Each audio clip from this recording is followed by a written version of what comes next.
These are 20 hidden facts about the War Wagon that reveal how two politically opposite superstars, a fake armored wagon, and John Wayne's secret health crisis created one of Hollywood's most entertaining westerns. The 1967 release became a box office smash while concealing some of the most fascinating behind-the-scenes drama in Western movie history. Most fans remember the chemistry between John Wayne and Kirk Douglas, the spectacular heist plot, and that iconic armored stagecoach rolling across the desert. What they don't know is that the friendship between these two legends was so volatile they could only share one dinner per film, that Wayne was fighting for every breath after losing an entire lung, and that the intimidating War Wagon was actually made of painted plywood. Let's uncover the real stories behind this classic. Fact number 1. Kirk Douglas wasn't even the third choice for Lomax. When you watch Kirk Douglas swagger across the screen as the charismatic gunslinger Lomax, it seems impossible to imagine anyone else in the role. Douglas was actually far down the casting list, and the reasons why reveal just how complicated Hollywood politics could be. Burt Lancaster received the first offer to play Lomax and turned it down flat because he simply refused to work with John Wayne, and the political and personal differences between Lancaster and Wayne ran so deep that Lancaster wouldn't even consider it no matter how good the script was. Rod Taylor became the next target after Lancaster said no, and the Australian actor who'd made his name in The Time Machine and The Birds was seriously considered and nearly cast. When that didn't work out, they approached Steve McQueen, one of the hottest stars of the mid-60s who seemed perfect for the role. Only after all these rejections did Kirk Douglas express interest in early July of 1966, and the producers jumped at the chance to land him. Fact number 2. Kirk Douglas's salary forced the director to work for half pay. $300,000 plus 10% of the gross profits was Kirk Douglas's asking price, and in 1966 that was an astronomical sum, especially for a supporting role. The budget was already stretched tight with John Wayne's involvement through his production company Batjack, which meant the producers faced a serious problem when Douglas named his price.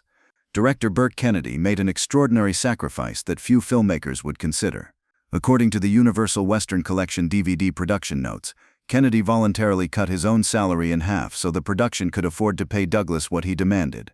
Kennedy took the financial hit personally because he believed that strongly in the chemistry between Wayne and Douglas, and he was willing to lose money to make it happen on screen.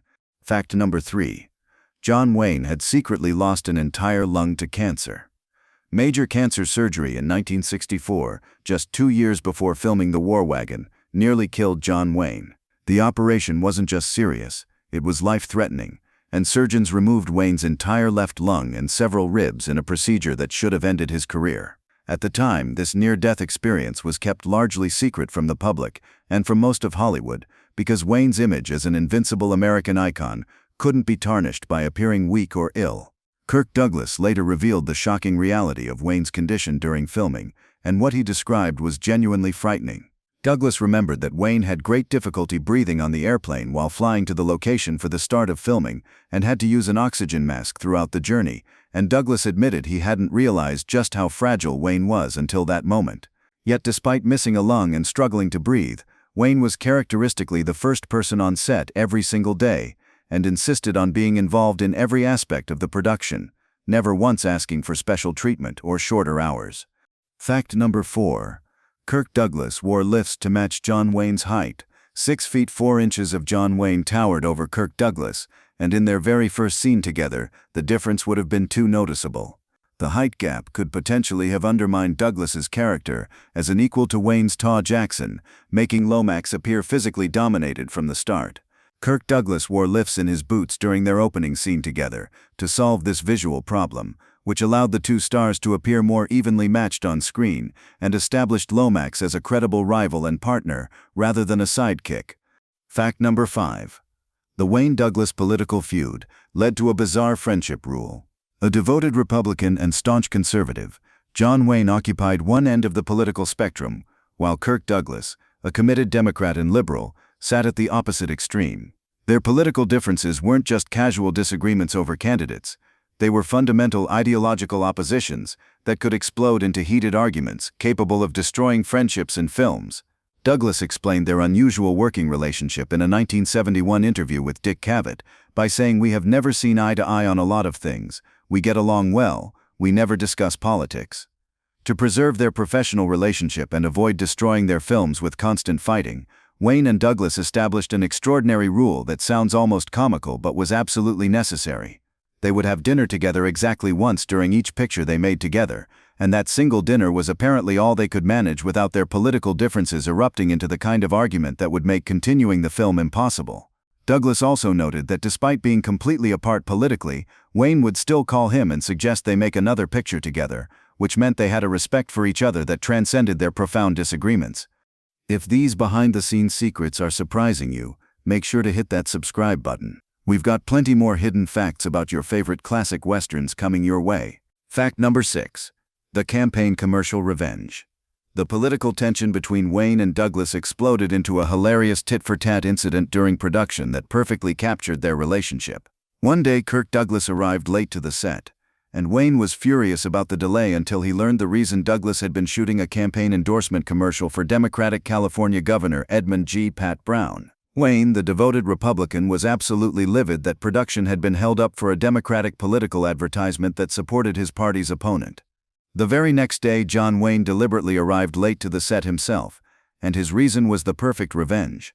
He'd been shooting a commercial endorsing Republican candidate Ronald Reagan, who was running against Brown for California governor, and both men apparently considered this eye-for-an-eye retaliation perfectly acceptable.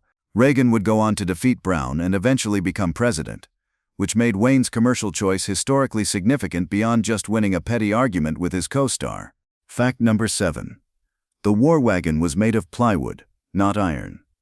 The entire movie revolves around stealing $500,000 in gold from an intimidating armored stagecoach that appears to be built like a fortress. Thick iron plating, a mounted Gatling gun turret, massive wheels, and heavy doors that clang shut with authoritative weight made the War Wagon look absolutely impenetrable on screen, and audiences in 1967 watched this beast roll across the desert and believed every inch of it was solid metal. The truth was far less impressive than the illusion. The entire War Wagon was constructed mostly of plywood and lightweight materials, simply painted to look like iron, and those impressive metallic sounds when the heavy doors open and close were added in post-production by the sound effects team. It's movie magic at its finest, and the most important prop in the entire film was essentially an elaborate painted wooden box on wheels that fooled millions of viewers. Fact number 8. The War Wagon measured 47.5 feet from front to back. Despite being fake, the War Wagon was still genuinely massive in physical size. From the lead horse to the back end of the wagon, the entire rig measured 47.5 feet in length, which is longer than most modern semi-truck trailers you see on highways today. The sheer size of the construction, even built from plywood, made it an impressive piece of movie-making craftsmanship that required serious engineering. After filming concluded, the deteriorating prop wagon was displayed for years at the Boneyard attraction on the Universal Studios backlot tour throughout the 1980s, where tourists could see the famous vehicle up close and discover its plywood secret. Fact number 9. Keenan Wynn's hat was stolen from Gone with the Wind.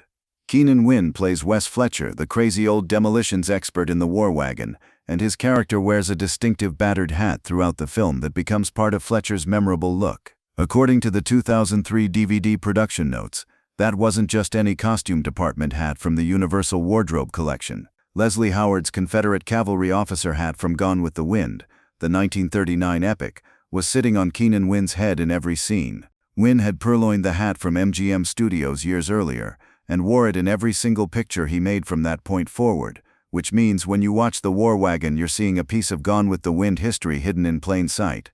Fact number 10. Keenan Wynn was 9 years younger than John Wayne. One of the running jokes in the War Wagon is that Keenan Wynn plays the crazy old man Wes Fletcher, who seems ancient and addled compared to Wayne's character, and provides comic relief through his age and eccentricity. But here's the secret that makes the entire performance even more impressive. Keenan Wynn was actually 9 years younger than John Wayne in real life, with Wayne nearly 60 years old during filming while Wynn was only in his early 50s. It's a credit to makeup, performance, and character acting that Wynn convincingly portrayed someone who seemed like Wayne's elder, fooling audiences completely through nothing but skill. Fact number 11. The saloon brawl was John Wayne's 500th on-screen fight. John Wayne built his career on action sequences, and few things were more iconic in his films than a good old-fashioned saloon brawl with chairs breaking and bodies flying. According to Wayne himself, the spectacular bar fight in the War Wagon marked his 500th on-screen fight in his entire career, which represents 500 fights across dozens of films, spanning nearly 4 decades. Legendary stuntman Hal Needham coordinated the fight scene, and he would later become a successful director himself, with movies like Smokey and the Bandit. For Wayne, this milestone brawl was just another day at the office, but it represented an extraordinary accumulation of physical filmmaking that few actors could match. Fact number 12. A stuntman's brother died the night before the big fight scene. Behind that milestone fight scene was a tragic story that shows the human cost of entertainment.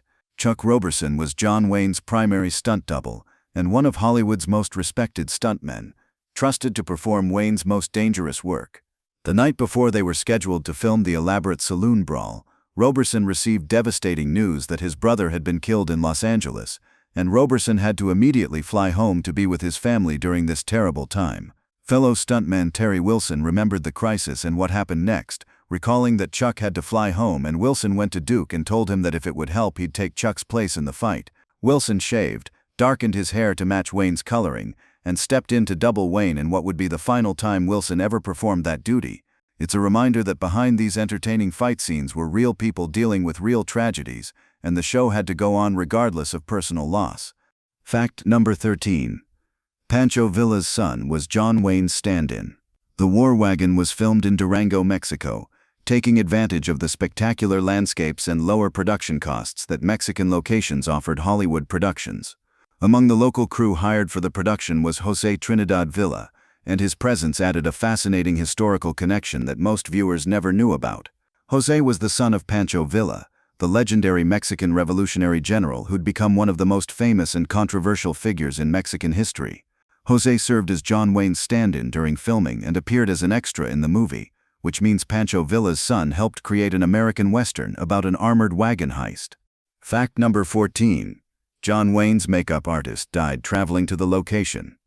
Tragedy marked the War Wagon production even before filming began in Mexico. Lawrence Butterworth was John Wayne's longtime makeup artist, part of Wayne's trusted inner circle who traveled with him from film to film and knew exactly how to make the star look his best on camera. In September of 1966, Butterworth was traveling to the Durango location to begin work on the film when he stopped in Austin, Texas during the journey and suffered a fatal heart attack. Daily Variety reported his death from heart disease on September 21, 1966, and for Wayne, who relied on his familiar crew, losing Butterworth before production even started was a personal blow that cast a shadow over the beginning of filming. Fact number 15. The novelist wrote the book in 10 days, but the screenplay took 3 months. Claire Huffaker wrote the source novel Badman in just 10 days, which was an astonishingly fast pace for what would become the basis of a major motion picture with 2 of Hollywood's biggest stars.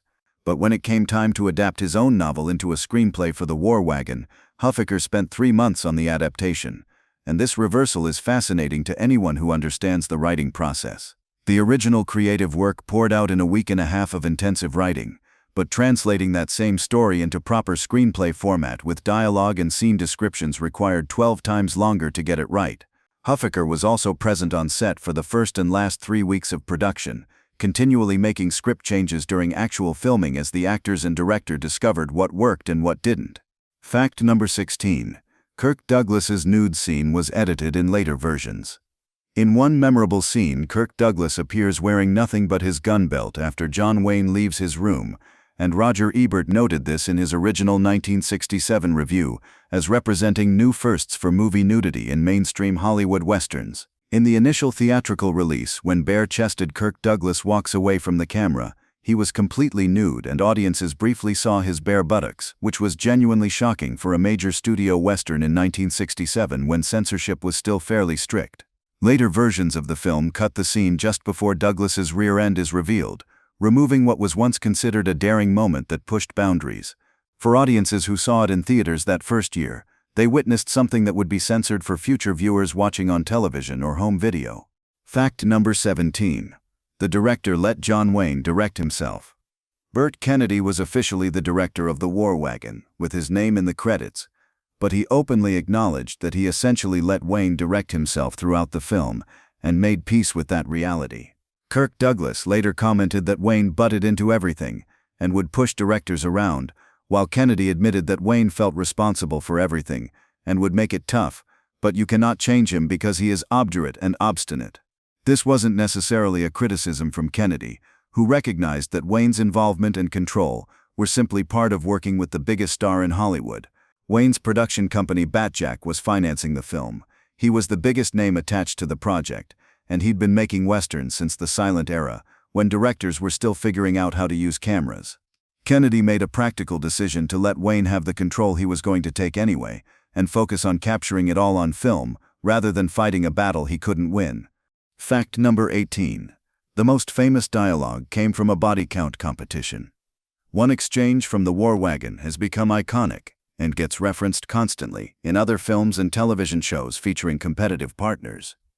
After Wayne and Douglas shoot down two outlaws, Douglas says, "Mine hit the ground first," and Wayne replies, "Mine was taller," delivering the lines with perfect deadpan humor that captures the competitive friendship between the two characters in just 6 words total. According to TV tropes, this exchange often gets a shout-out in works featuring a body count competition, and Roger Ebert specifically praised this moment in his review. Ebert also called The War Wagon the first Western I've ever seen in which they even admit it's an old Indian trick when referring to another scene, and the script's self-aware humor was ahead of its time in 1967. Fact number 19. The War Wagon was the third and final collaboration. The War Wagon represented John Wayne and Kirk Douglas's third film together and would prove to be their last collaboration despite their obvious on-screen chemistry. They first appeared together in Otto Preminger's World War II naval drama In Harm's Way in 1965, where Wayne played a Navy captain and Douglas a Navy commander dealing with the aftermath of Pearl Harbor. The following year they reunited for Cast a Giant Shadow, where Wayne convinced Douglas to take the role with a personal phone call about the importance of the story. The War Wagon in 1967 was their only Western together and their final collaboration, and despite their political differences and the tension that required limiting their dinners to one per film, they created 3 memorable movies together, proving that professional respect could bridge even the widest ideological divides. Fact number 20. John Wayne's final joke was about Kirk Douglas's chin. Years after The War Wagon, when John Wayne was dying of cancer in the hospital, he and Kirk Douglas exchanged telegrams in a final communication between the two old rivals and friends. According to Wayne's son Ethan, his father kept his sense of humor even at the end and never lost the ability to make a joke. As a joke, Wayne wrote to Douglas that he'd had an extra operation to add a cleft to his chin so he could be like Kirk, mocking Douglas's distinctive cleft chin that had been one of his signature features throughout his career, even from his deathbed. It was the perfect ending to their complicated friendship, mixing respect, rivalry, humor, and genuine affection all together in one final message.